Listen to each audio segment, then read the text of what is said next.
pregunta es, ¿cuál es su misión? Y yo creo que nuestra misión está muy relacionada con la misión de Jesús. Y de eso le quiero hablar esta mañana. Creo que Jesús salvó a todo el mundo, a todos los que quieren ser salvos especialmente. Y creo que usted y yo entramos en esto. Cada uno de nosotros tiene una chispa de Dios. Y por eso, repito mi enfoque del mes, no quiero hablar de Jesús como Dios este mes, sino quiero hablar de Jesús como hombre.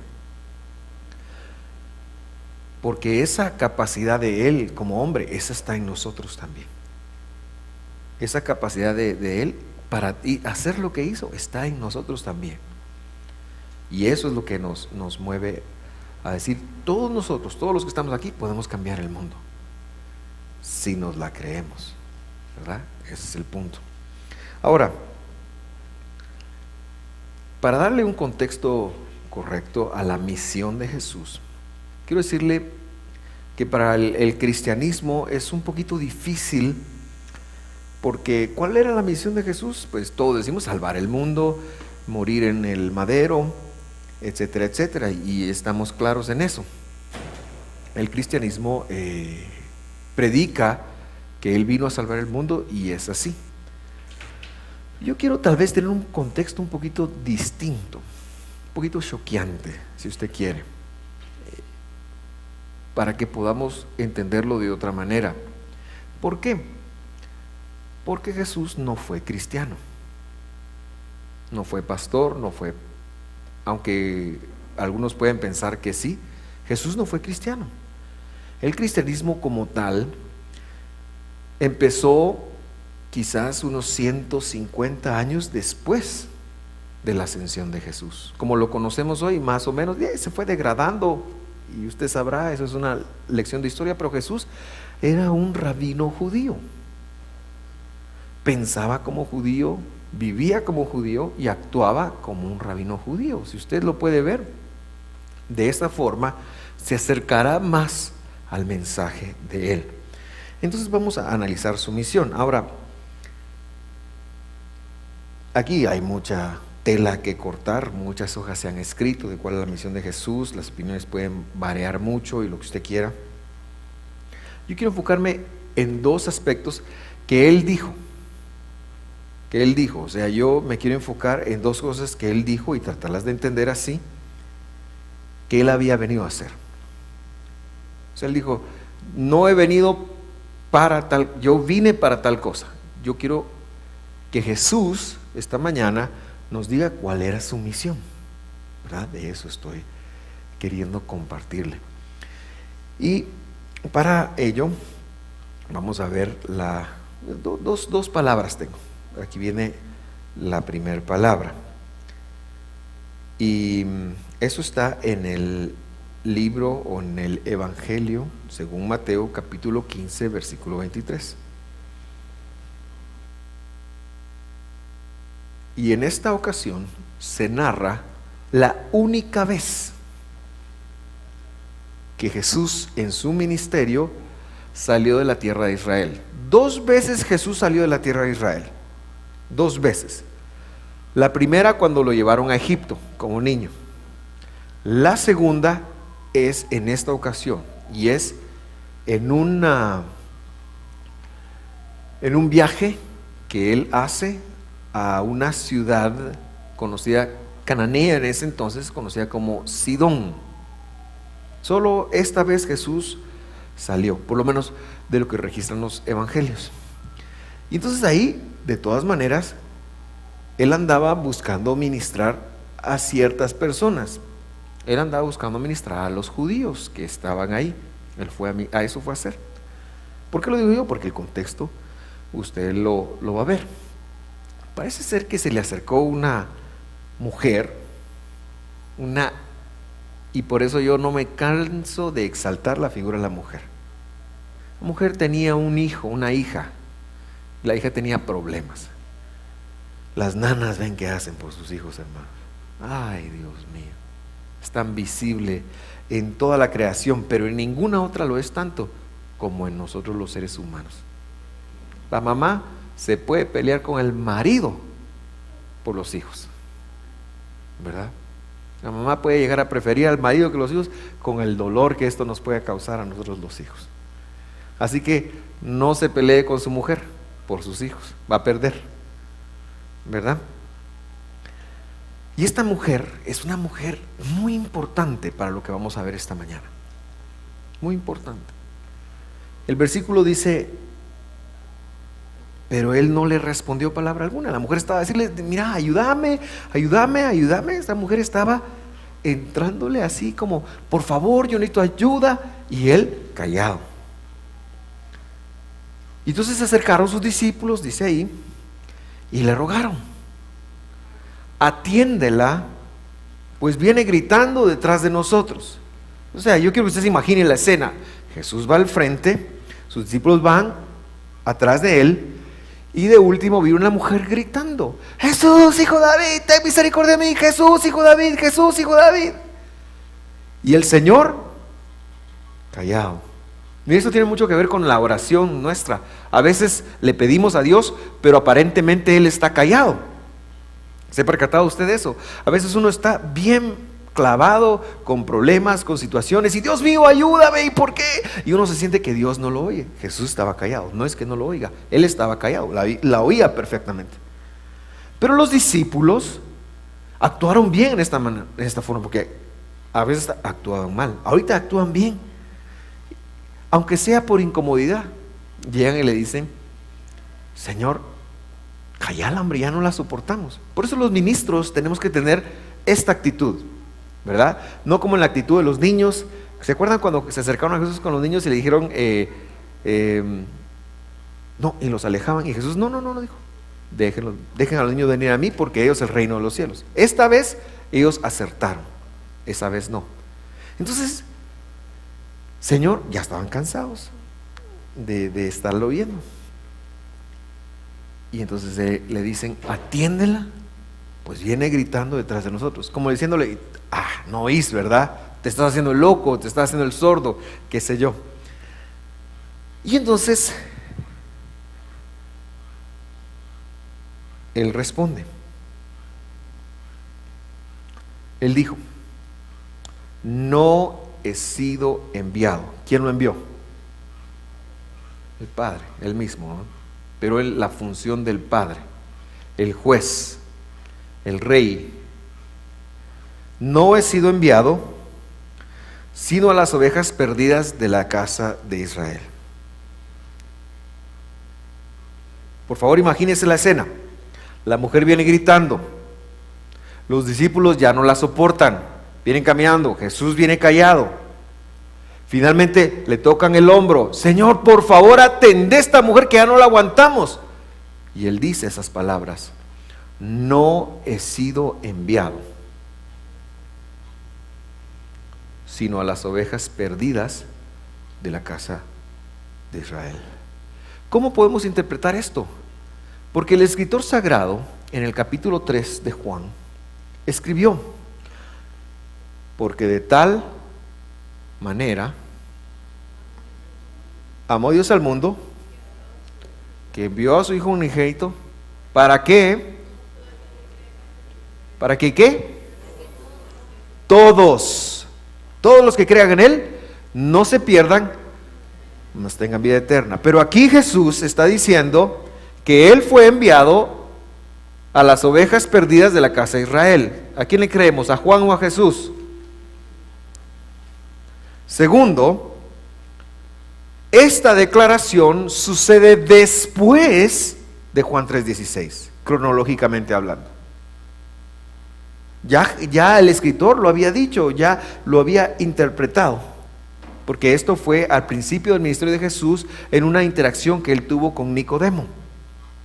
Ahora nos encontramos con que él viene, y yo lo quiero poner a pensar, por eso le estoy hablando de él, porque pareciera como que Jesús dijo, no vine sino a las ovejas perdidas de la casa de Israel. Y quiero establecer su misión, que lo dijo él ahí, es que él fue enviado ¿A quiénes? ¿A quiénes? Antes de la casa de Israel, ¿a quiénes fue enviado Jesús? A las ovejas perdidas. A las ovejas perdidas. Por eso que cada vez que Jesús llega al templo y los estudiosos le decían, mira Señor, y ellos estaban estudiando, ellos estaban compartiendo, Jesús les dijo, ustedes no necesitan, y no estaba siendo sarcástico. Jesús por eso venía y ¿con quiénes se relacionaba? Con los publicanos, ¿sí? Publicanos, con los pecadores de Israel. Entonces vino a las ovejas perdidas de la casa de Israel, ¿sí o no? Pues eso dice ahí, ¿verdad? Tal vez a usted no le agrada porque usted pensará, hijo de la peor, si el pastor ahora va a decir que nos tenemos que hacer israelitas. Esta mujer es impresionante, porque Jesús le responde, y yo quiero que se quede conmigo en esto, interesante. La mujer se le acerca, la dejan como que se acerque, y la mujer le dice, ayúdame. Y Jesús le dijo, usted lo puede leer en Mateo 15 cuando llegue a su casa. Oiga esto, esto es terrible. Imagínese que usted le ora a Jesús y Jesús le dice, no está bien darle del pan de los hijos a los perros. Jesús le estaba diciendo a la mujer que era una perría, así le estaba diciendo. Y por más que yo le encontré, le busqué, no le encontré la manera de decirle no. En arameo perría era mamá de una niña enferma. No, yo no encontré eso. Sí le llamó así. ¿Sabe que a veces oramos a Dios? Y algunas veces Jesús pueda que tenga esta reacción con nosotros, pero no es para mal, porque Él está tratando de hacer algo con la mujer. Él está tratando de activar algo en la mujer, y la mujer le responde. Por eso le digo a usted, esa mujer era pilas, era busa, así como todas las que están acá. ¿Era qué? La mera nana, la mera tos con flema. La mujer sí le dice, pero aún las migas que caen, con eso me es suficiente. Y Jesús se maravilla y dice, ¡wow! No he encontrado una fe como esta, ni siquiera en Israel. Esa mujer maravilló a Jesús. ¿Usted maravilla a Jesús? No se maravilla con muchas cosas. En fin, hay una cosa que maravilla a Jesús.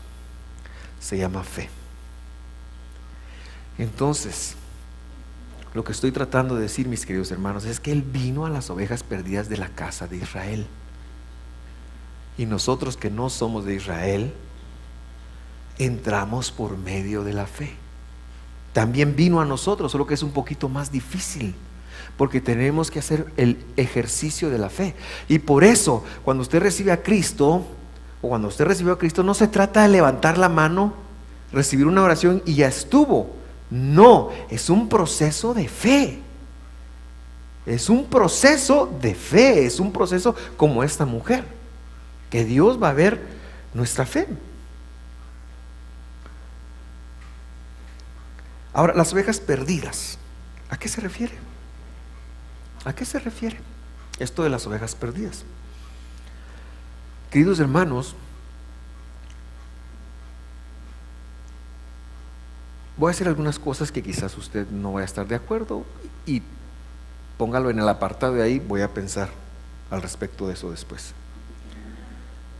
No deseche la idea todavía. Pero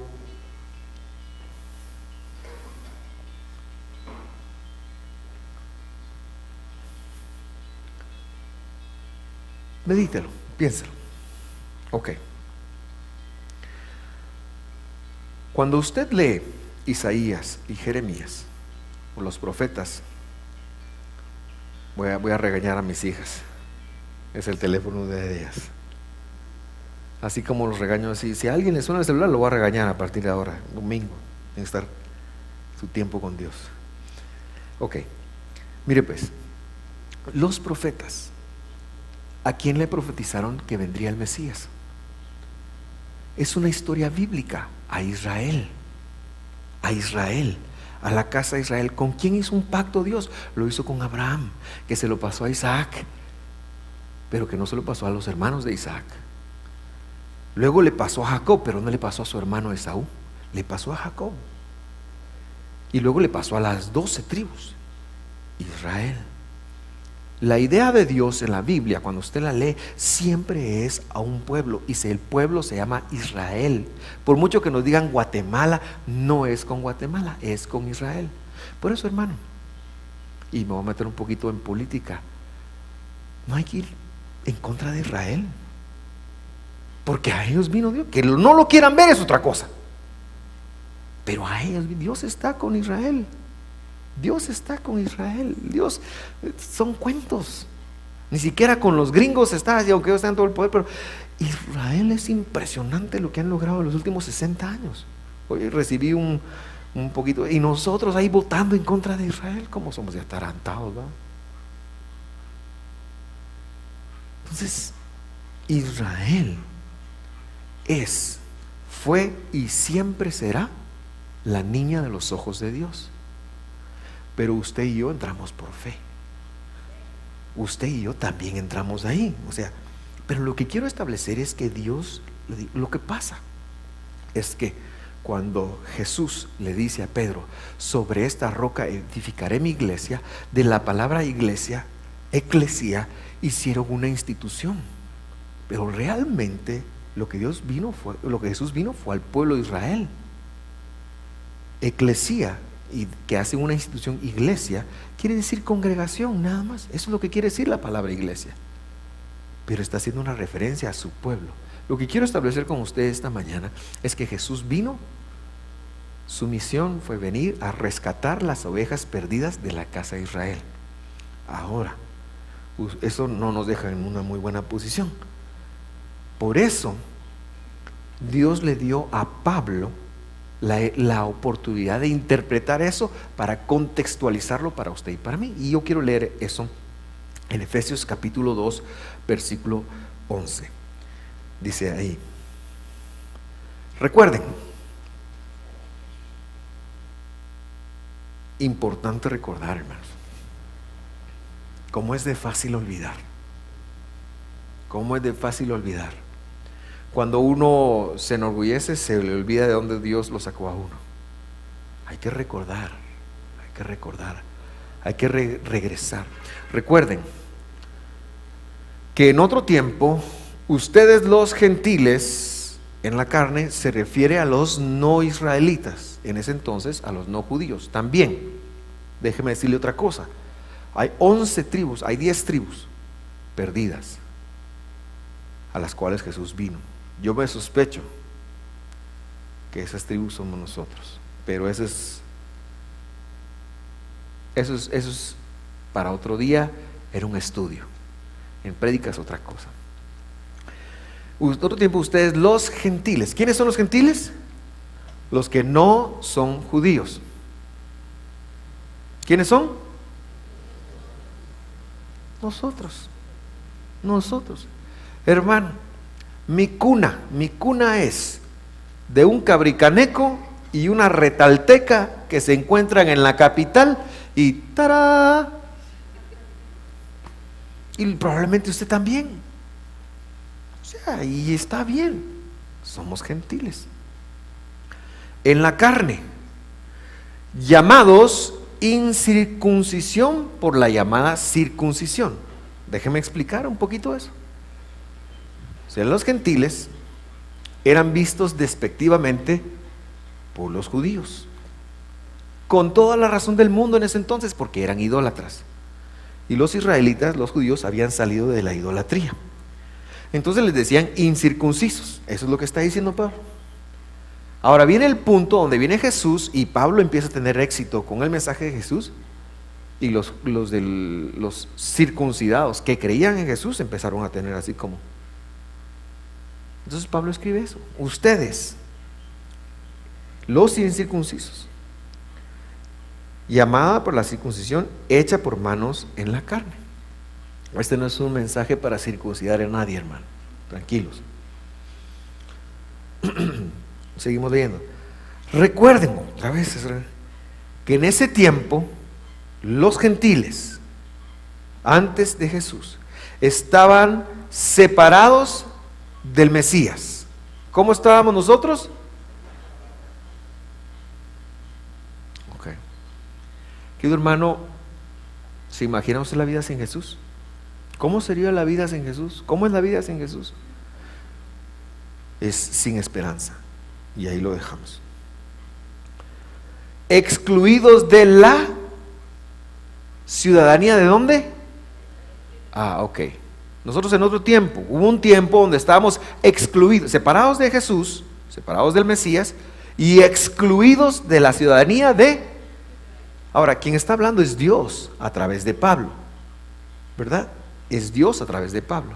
Excluidos de la ciudadanía de Israel. ¿A quién vino Jesús? A las ovejas perdidas de la casa de Israel. Ok. Y nosotros estábamos excluidos. Por eso esa mujer es impresionante, porque esa mujer por medio de la fe entró. Extraños a los pactos de la promesa. ¿A cuáles pactos se refiere? Al de Abraham, al de David, a esos pactos que nos dan las promesas. Querido hermano, la Biblia está llena de pactos, de bendición, de promesas, pero el pacto quizás más impresionante y que más abarca es el con el que hizo con Abraham. Ese pacto es maravilloso, usted lo puede leer en Génesis capítulo 12, lo hemos enseñado algunas veces. Luego dice que no teníamos, ¿qué cosa? Esperanza, y tampoco teníamos, ¿a qué? A Dios en el mundo. Si no importa la religión que sea, estos eran paganos, nosotros a lo mejor hasta evangélicos podríamos ser, pero alguna vez, si no lo entendemos, estábamos separados. Versículo 13. Pero ahora en el Mesías Jesús, ustedes que en otro tiempo estaban lejos, habían sido acercados. ¿Por qué? ¿Acercados a qué? ¿Acercados a qué, mis queridos hermanos? ¿Perdón? A la ciudadanía de Israel. ¿A qué más? A los pactos, exactamente, a la esperanza, a la vida por Jesús. Ahora, entramos con el proceso de fe, pero sigo leyendo. Por la sangre del Mesías. Porque Él, refiriéndose al Mesías, a Jesús mismo, es nuestra paz. ¿Qué quiere decir eso? Quiere decir que Él fue el que pagó el precio de que estemos tranquilos con Dios. A eso se refiere. Quien de ambos pueblos, ahora ¿de qué pueblos está hablando? No Israel, está hablando de otro pueblo. Está hablando de nosotros, los incircuncisos, y de los circuncisos. De eso está hablando. Está hablando de los judíos y de los incircuncisos. De eso está hablando. De ambos pueblos hizo uno. ¿Cómo se llama ese pueblo? Ese pueblo se llama Israel. Ese es Israel. Derribando la pared intermedia de la separación. La idea de que la iglesia suplanta a Israel es una idea muy antigua, muy antigua, data del siglo II, pero no es bíblica, no es para nada bíblica. ¿Por qué? Porque Dios y sus promesas son irrevocables. No nos conviene tanto ser la iglesia, nos conviene entender que aunque seamos la iglesia, somos Israel, porque esos sí tienen derechos. Se llama ciudadanía, y lo dice en un momento donde eso no valía nada. ¿Sí? Para nosotros decir, oh, Israel hoy es un gran país, en ese entonces no era nada, ni siquiera era país, estaba condenado. Lo cool en ese momento era ser romano. Es como hoy, si usted tiene un pasaporte gringo, hasta se siente como que tiene dos, ¿verdad? Puede ir a cualquier lado del mundo menos a Cuba. Bueno, creo que ya puede ir a Cuba, pero a Norcorea no puede ir. Entonces de ahí un pasaporte gringo. Así que lo que él está diciendo es, en un momento donde no es bueno para Israel, está diciendo, lo voy a decir israelitas, ¿por qué? Porque ellos tienen las promesas de Dios. ¿Para qué vino Jesús? Su misión era acercarnos al pueblo de Israel. Esa era su misión. Lo que pasa es que nosotros en este lado le llamamos iglesia, y está bien, continuemos a llamarle iglesia, pero entendamos que su misión era hacernos Israel. Por lo tanto, ame a Israel, hermano. Dice que hay promesas, bendiciones para los que oran por la paz de Jerusalén. Israel no es de los palestinos, hermano. No es de los palestinos. Aunque usted piensa que sea una injusticia, si usted piensa así, está bien, yo respeto su opinión, pero Israel es del pueblo de Dios. Y por eso, aunque tengan a todos los árabes respirando en la nuca, ya no los van a sacar de ahí.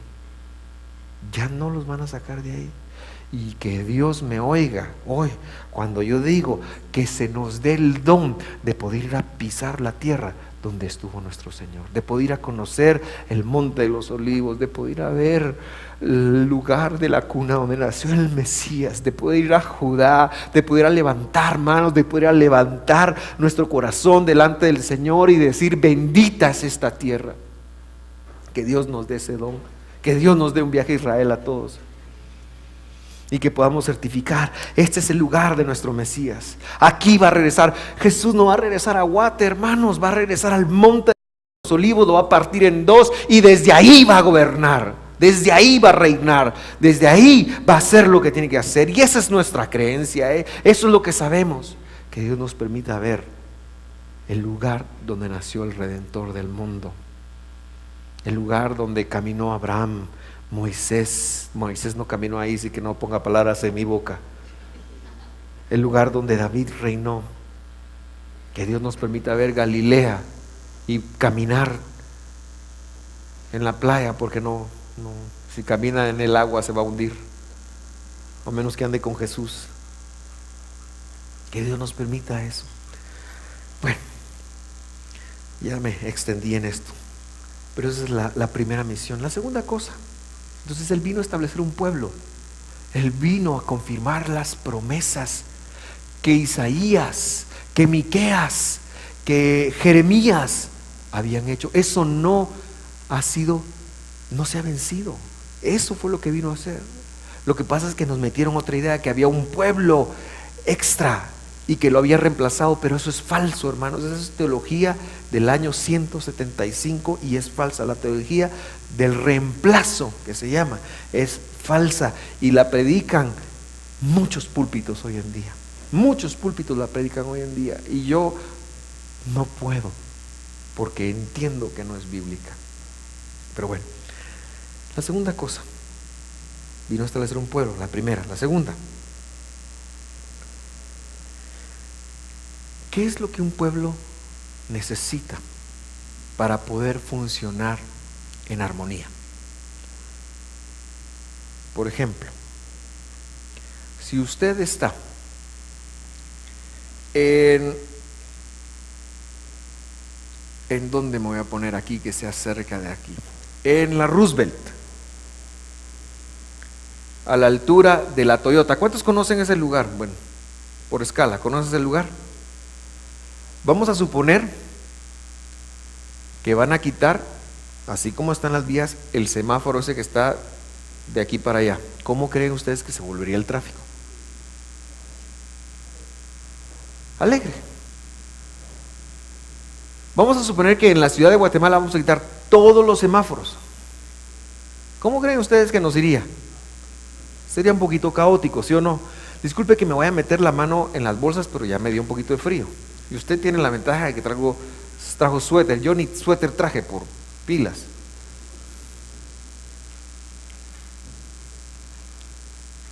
Es que de repente me va a tocar decir, hijo, me morí, ni me avisaron.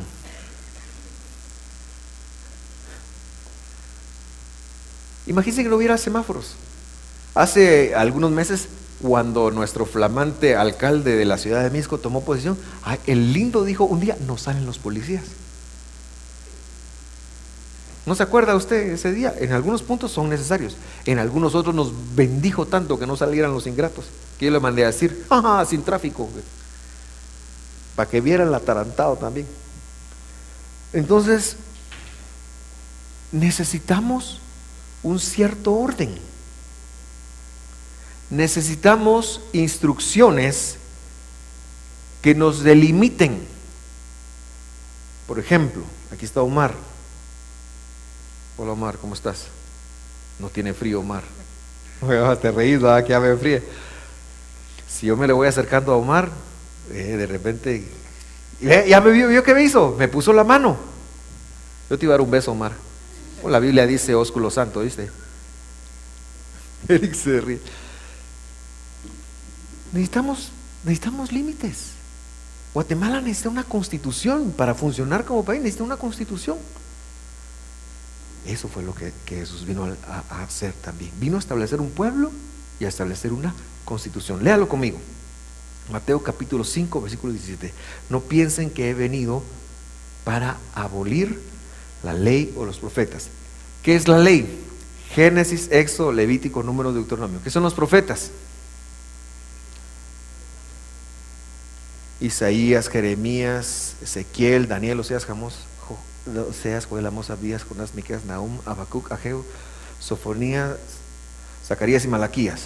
Se refiere a las legislaciones, a las instrucciones del Antiguo Testamento. No lo vino a abolir, dice. Eso dice Jesús, no lo estoy diciendo yo. Él no vino a abolir ni la ley ni los profetas, no lo vino a cancelar. No he venido para abolir. ¿Para qué vino? Para cumplir. Ok, sigamos leyendo. Porque en verdad les digo que hasta que pasen el cielo y la tierra, es un hebraísmo de decir nunca, señores. Es un hebraísmo que significa nunca. Porque ¿cuándo va a pasar el cielo y la tierra?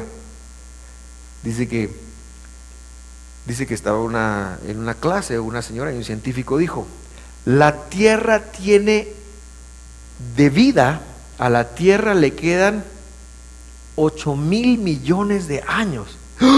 Dijo la mujer, ¿cuánto? Dijo 8,000 millones. Yo pensé que había dicho 800 millones, dice. Pero es un hebraísmo para decir siempre.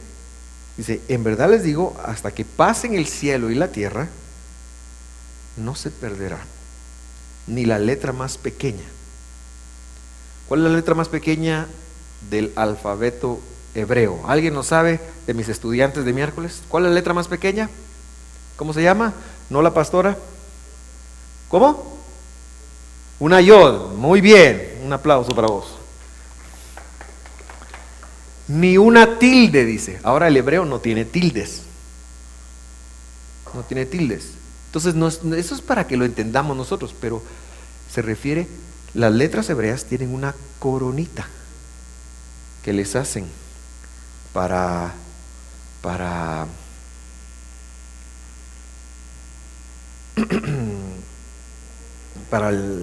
adornarlas. Entonces Jesús dijo, ni una tilde de eso va a pasar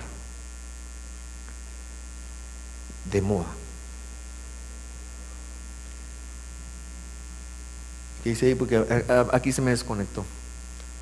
Hasta que pasen el cielo y la tierra no se perderá ni la letra más pequeña ni una tilde de la ley hasta que toda se cumpla. Hasta que toda se cumpla. Se me fue Santiago.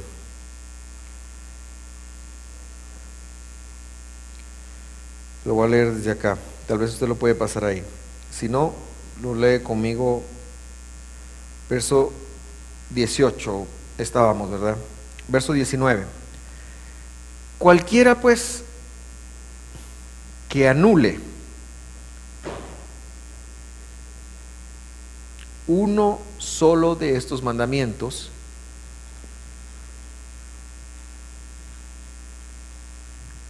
¿Qué dice? Aún de los más pequeños. Usted sabe que los mandamientos tenían como, ¿cuál es el más importante? Después. Pero luego está hablando de algunos pequeñitos. ¿Qué está haciendo Jesús? Jesús está haciendo interpretación para nosotros. Y aún de los más pequeños, y así lo enseña a otros, será llamado muy pequeño en el reino de los cielos. No, no es que se vaya a ir al infierno. La gente que se levanta muchas veces a hablar en contra de la ley de Dios dice que va a ser llamada en el reino de los cielos muy pequeño. Pero cualquiera que los guarde y los enseñe, este será llamado grande en el reino de los cielos. ¿Por qué cree usted? Yo soy espiritualmente ambicioso. ¿Por qué quiere usted que yo me metí a enseñarle mandamientos y a abrir los miércoles de fe para que estudiemos los mandamientos de Dios en hebreo? ¿Por qué? Porque yo cuando llegue allá arriba no quiero que me... Exacto. Yo prefiero ser chiquito aquí, porque aquí me quedarán unos 30, 40 años, pero allá no quiero ser chiquito, porque es la eternidad. Entonces dice, pero cualquiera que los guarde y los enseñe, este será llamado grande en el reino de los cielos. Ahora lea conmigo el 20. Porque les digo que si vuestra justicia no supera la de los escribas y fariseos, no entraréis en el reino de los cielos. Entonces Jesús dijo dos cosas que no había venido a hacer. Dijo, no ha venido sino a la casa de Israel, y dijo, no he venido a abolir los mandamientos. ¿Cuál es mi punto? Mi punto es que se vino a escoger un pueblo, a recomprar un pueblo, que usted y yo entramos en ese pueblo por fe, cuando ponemos la fe en el Mesías, cuando nos sometemos a su voz, y que luego también vino a interpretarnos la Biblia correctamente. ¿Por qué? Porque los fariseos y los escribas no lo estaban haciendo correctamente. Cuando usted se mete a estudiar cómo el judaísmo interpretaba la ley en ese entonces y cómo la interpretan hoy, querido hermano, espanta, de verdad espanta. Yo sé y bendigo a Dios por el judaísmo, le he aprendido muchas cosas, pero espanta cómo interpretan la ley. O sea, no estoy de acuerdo con muchas cosas. Lo digo públicamente aquí, lo están grabando. No estoy de acuerdo con muchas cosas del judaísmo. ¿Por qué? Porque la interpretación correcta de la ley me la da ¿quién? ¿Quién la da? ¿Quién la vino a hacer? Jesús.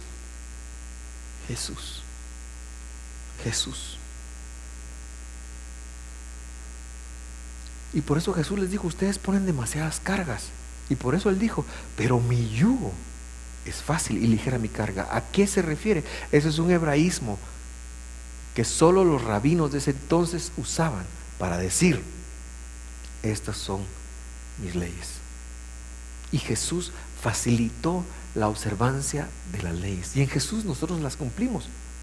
Pero tenemos que esforzarnos. Primero tenemos que conocer. Tenemos que saber. Hace algunos años tuve el privilegio de viajar a Singapur. Singapur es un país, una islita en el sur este de Asia, que tendrá en ese entonces tenía unos 4 millones de habitantes. Una sociedad desarrollada.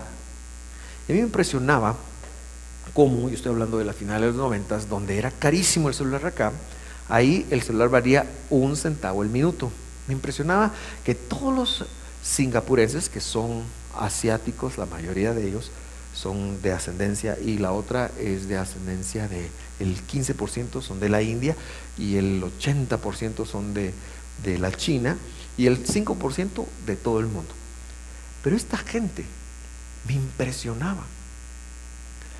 Y en donde nos recibieron, porque íbamos de todo el mundo, nos dieron una inducción. Nos dieron, y entre las cosas que nos dijeron era, por favor, aquí en Singapur es prohibido tirar chicle. Si usted tira chicle, ya habían cámaras, yo estoy hablando del año 99, lo van a perseguir, lo van a delatar y es multado con un montón de plata y no sé cuántos latigazos. Y nos hicieron mucho énfasis en no tirar chicle. Y esta todavía no se me olvida. Orinar en la calle, de hombre, uno de hombre. Qué desgracia orinar en la calle, ¿no? Fea costumbre. Como que los baños se acabaron. Orinar en la calle, $10,000 y 20 latigazos en la espalda. Singapur. Y nos hicieron énfasis en eso. Tirar basura, $1,000 y 5 latigazos en la espalda. Tirar basura, tirar una basura. Yo me impresioné. Y ellos viven muy bien. Y usted ve, las calles de Singapur son limpias. Son limpias. O sea, es impresionante cómo esa gente vive. Porque esa es su constitución. Y la cumplen. Aquí en Guate también tenemos nuestras propias leyes, pero muchas no se cumplen. Aquí no hay certeza jurídica, ¿verdad? En el sentido de que si usted rompe la ley acá, pero tiene un conocido y no sé dónde, ¿cómo le va? ¿Verdad? Ahora, ¿cómo es el reino de los cielos? El reino de los cielos se parece más a Singapur que a Guatemala. Y lo que la Biblia dice, todo es en función de la causa y el efecto. Eso es lo que Jesús vino a enseñarnos. Por eso, hermano, aunque no lo vea alguien,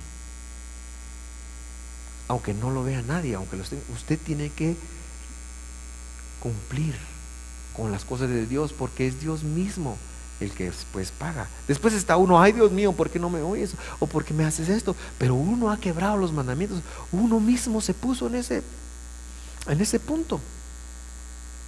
Eso fue lo que vino Jesús a hacer. Esa es su misión. Su misión tiene que ver con rescatar un pueblo. Y su misión tiene que ver con interpretar correctamente cómo vivir a partir de ahora. Y esas son las dos ideas que yo quiero dejarle en su corazón.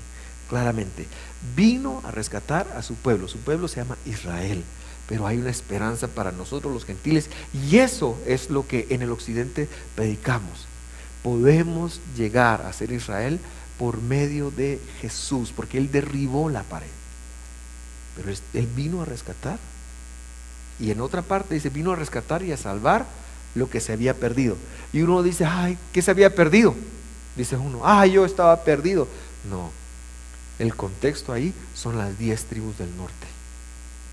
Ese es el contexto. Israel es importante. Y la segunda cosa es, nos vino a enseñar la correcta forma de interpretar, porque ahora somos un pueblo. Usted y yo somos del pueblo de Dios. ¿Y cuál es el pueblo de Israel? Nosotros somos un pueblo. Esa es su misión. Cada mandamiento tiene un principio de vida. Uno no lo entiende quizás. Por ejemplo, ¿por qué honrar padre y madre? Ese es de mis favoritos ahora, sobre todo ahora con mis hijos. ¿Por qué honrar padre y madre? Dice que es el primer mandamiento con promesa. ¿Cuál es la promesa? Te irá bien. ¿Y cuál es la otra promesa? Larga vida. Y entonces uno no honra a sus viejos porque los viejos son distintos, o porque se portan mal, o porque ya no agarran la onda. Uno no, a veces no honra a los viejos. No, papá ya no sabe. Yo soy cool. Yo ya soy la tos con flema. Yo quiero mi vida, quiero salir, esto y lo otro. Y uno se olvida de ese mandamiento. ¿Sabe cuántos años tenía Isaac? Jacob, y no se iba de su casa por honrar a sus tatas? Cuando usted lo lee en la Biblia, en Génesis, es impresionante.